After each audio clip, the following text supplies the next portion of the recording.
मुंबईसह अन्य महापालिकांमधील सत्ता वाटपासाठी मुख्यमंत्री देवेंद्र फडणवीस आणि उपमुख्यमंत्री एकनाथ शिंदे यांच्यात आज दुपारी महत्त्वपूर्ण बैठक आहे। मुंबईत शिवसेनेला 2.5 वर्ष महापौरपद, उपमहापौर, स्थायी, सुधार, बेस्ट आदींपैकी काही समित्यांची अध्यक्षपदे मिळावीत अशी शिवसेनेची अपेक्षा आहे। मुंबईसह ठाणे, कल्याण, डोंबिवली, मीरा भाईंदर आदी महापालिकांबाबत एकत्रित निर्णय या बैठकीत होण्याची शक्यता आहे।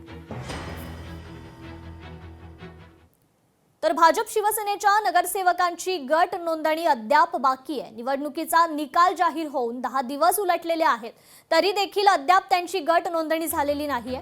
स्वतंत्र गट नोंदणी केल्यास सदस्य संख्येला मात्र फटका बसण्याची शक्यता आहे। तर एकत्र येत गट नोंदणी केल्यास दोन्ही पक्षाला फायदा होऊ शकतो।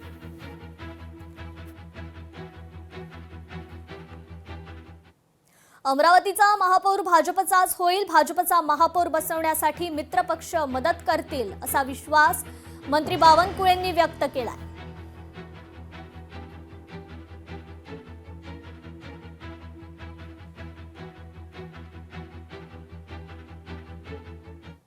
अमरावतीचा महापौर भारतीय जनता पार्टीचा होईल आणि याकरता लागणारे जे काही आमचे मित्रपक्ष आहे, मित्रपक्षाची आम्ही चर्चा केली आहे। आपल्याला आश्वस्त करतो जे काही मॅन्डेट अमरावती महानगरपालिकेला आम्हाला मिळाला आहे मोठा पक्ष म्हणून, अमरावतीला विकासाकडे नेण्याकरता मोदीचं आणि देवेंद्रजीचं सरकार दोन्ही सरकारच्या माध्यमातून अमरावतीला विकसित अमरावती करण्याचा आमचा प्रयत्न आहे। अमरावतीला जे काही आता आमचे मित्रपक्ष आहे तेही या ठिकाणी आम्हाला मदत करतील आणि भाजपाचा महापौर या ठिकाणी होईल।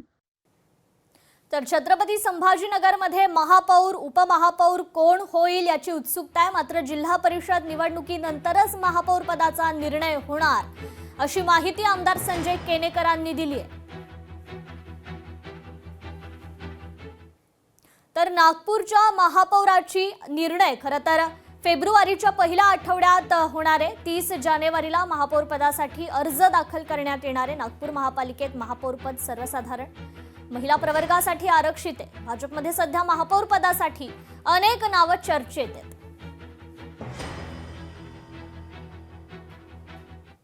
तर नागपुरात नव्या महापौरासाठी नवी चारचाकी असल्याच्या चर्चा आहेत। महापौरासाठी कार खरेदी करण्यासाठी मर्यादा आहे। 30 लाखांची कार खरेदी करण्याची परवानगी आहे। 4 वर्ष प्रशासक राजवट लागू होती, त्यामुळे इतर वाहनं खरं तर इतर अधिकाऱ्यांसाठी दिलेली आहेत।